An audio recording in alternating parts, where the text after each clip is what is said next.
Good morning and welcome to the garden. I thought I'd take you guys around with me as I did my morning chores.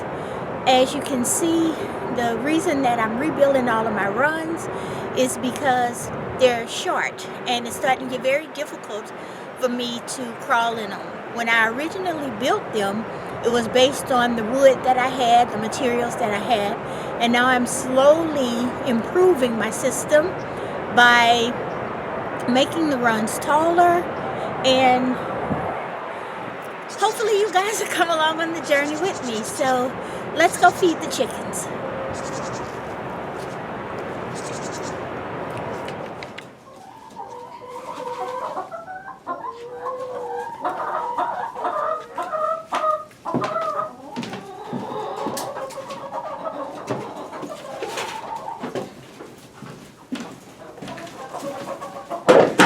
Good morning, everybody.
There you go, Mama.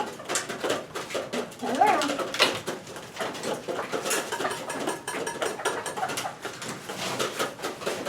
Look, it's right here.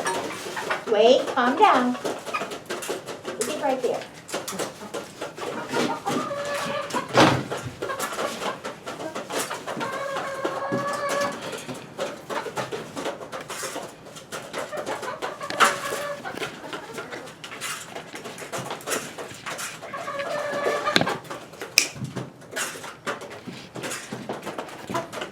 So if you're new to my channel, you probably haven't seen my chicken setup, but this is just a small trailer that I converted. I think it's 1,200 feet.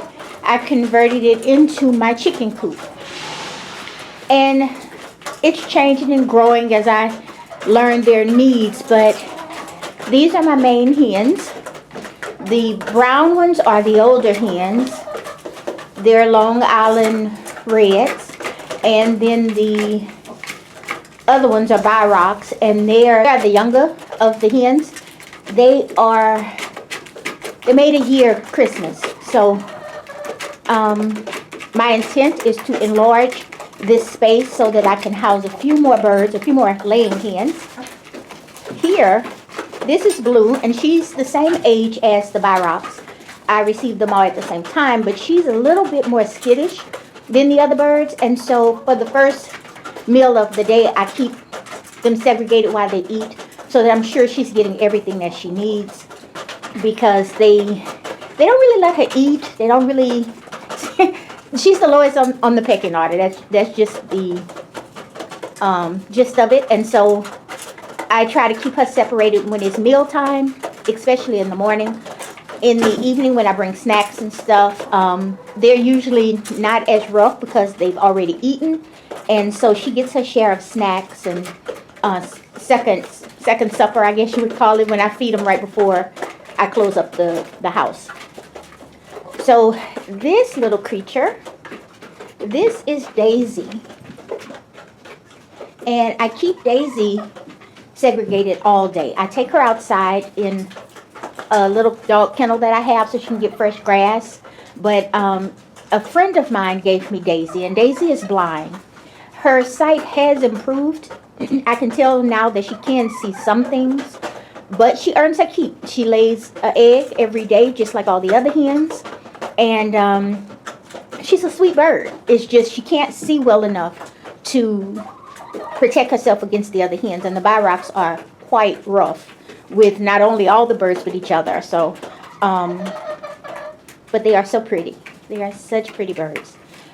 I probably will get some more red islands because their temperament is better than the Rocks, and they lay the same color eggs, and they both do purpose birds. I'm not really sure what Daisy is. I looked on a few hatchery sites and I can't find a bird that looks just like her, so she may be a hybrid, or maybe I just can't find her, but she's a sweet bird, and she lays a light brown egg. The Rocks and the Rhode Islands, their eggs are really dark. But since it rained so much yesterday, normally I open that door and this door. That's a run. That's right here. That's the run that I'm fixing, so I can't open it yet. And the rain caused this run to get extremely wet, and so I don't want them sloshing around in the mud. So in a few minutes, after I think everybody's gotten their bellies full, I'm going to open this door, and they will all spend time in this run, where Blue is.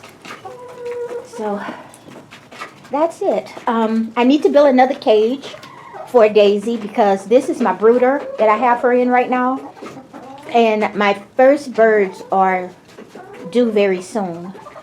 So I need to make some changes here, clean this out very well for the baby birds, and I'm not really sure what I'm going to do with Miss Daisy right now. I will probably build her another cage, but I'm not sure right now. I'm really... Okay, so this room is my quail room, and right now I don't have any quail. I suspended raising them for a while, but I am going to get them back. I just don't think I'm going to give them this whole space this time. Right now I'm using it predominantly as a storage area, so I need to clean it out really well. And I'm not sure, but I think I'm going to make this area more of a storage room for feed and different things like that. I need to put some shelving up, and it's a work in progress because I'm not fully committed to what I want this room to be yet, but I don't think I'm going to turn it back into a quail room. What I think is, right in this corner here, I'm going to move all this stuff. That generator here is old. It still works, but I think I'm going to give it away. And the lawnmower and everything will be able to be stored in this room. And so I'll put a cage here along this wall, and that'll be for my quail. But like I said, I'm still thinking through a lot of things. So we'll see, and I'll take you guys along with me as I improve my plan and my little homestead here so that it's more productive and produces more food for me and Mama. This will be my first year trying to totally get off of buying food of any kind from the store except for flour and sugar. So it's going to be a big year, and I hope you guys come along with me. Subscribe to my channel, like my videos, comment, give me advice, because every day is a learning experience. So, okay, the chickens are fed, and it's time to go outside and do some yard chores.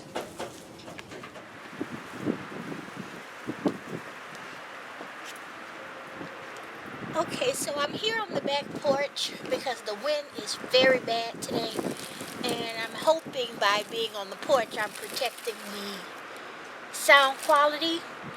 But yesterday I went through and I finished digging up all of my Jerusalem artichoke from the back, and so now I'm just going to separate them. I'm going to try to save the larger ones to make a meal, and then these small ones like this I'm just going to replant them. This year I'm changing out the garden and moving the artichokes to the back side of the garden because right now they're in the middle of the area that I hope to turn into a shade tunnel, and so I need to move the plants, the biggest majority of the plants that's already in there. So that's why I'm moving these artichoke. It seems like I probably will have enough seeds to maybe make 2 beds, because one thing that I like about the Jerusalem artichoke is that it makes such tall, beautiful flowers, and I can use those as windscreens and also a wee bit of a privacy hedge if I place them along the borderlines of my property. So that's what I'm gonna do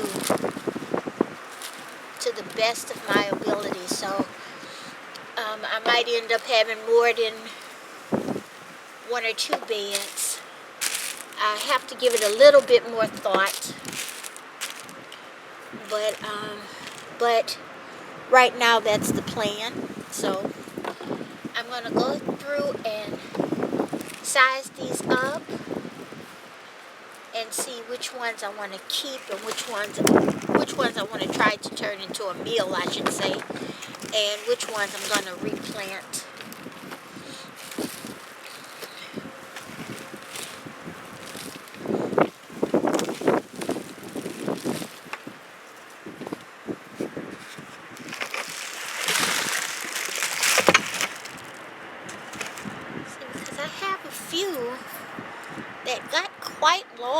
to say we suffered such a bad drought. I mean, that one is huge. I hit it with the shovel, but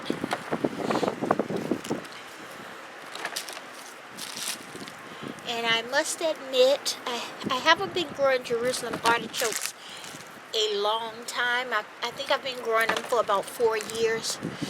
And so I'm always looking for recipes. So if anybody has any ideas or have made any delicious recipes of their own that they would like to share, I would appreciate you dropping me a comment, because these are some great little growers. Some of them I probably will put in my store. If you go on my website, karlapatton.com, I will have some plants for sale this year. And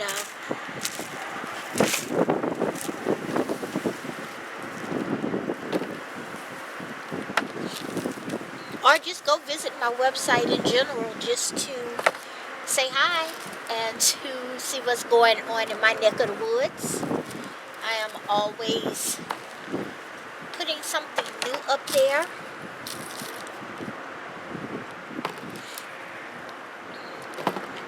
But I do have a small nursery, and so the things that I grow, I share through my nursery.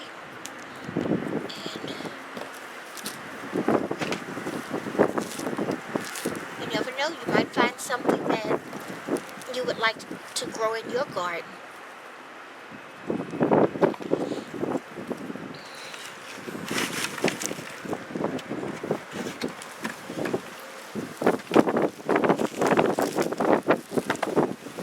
I hope the sound quality is not too bad, because it's a very windy day today. The wind is at times hitting between 30 and 50 miles an hour, 30 and 50 miles an hour. So that's why I'm doing this up on the porch.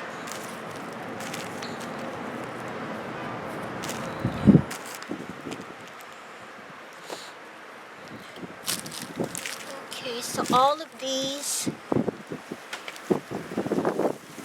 I'm going to grow. And you see, I'm going to stick these roots back in the ground too, because they have very small tubers on them that will sprout. So all of these I'm going to put back into the soil.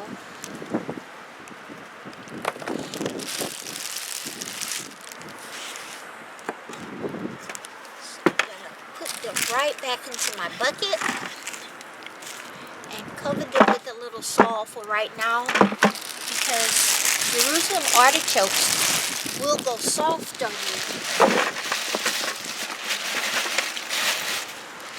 if you don't keep them covered.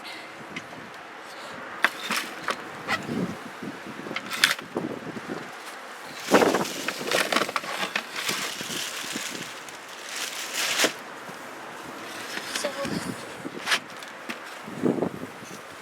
this is what's going back into the garden. I probably can make about 4 beds out of that, so I may be able to cover all 4 corners of my garden.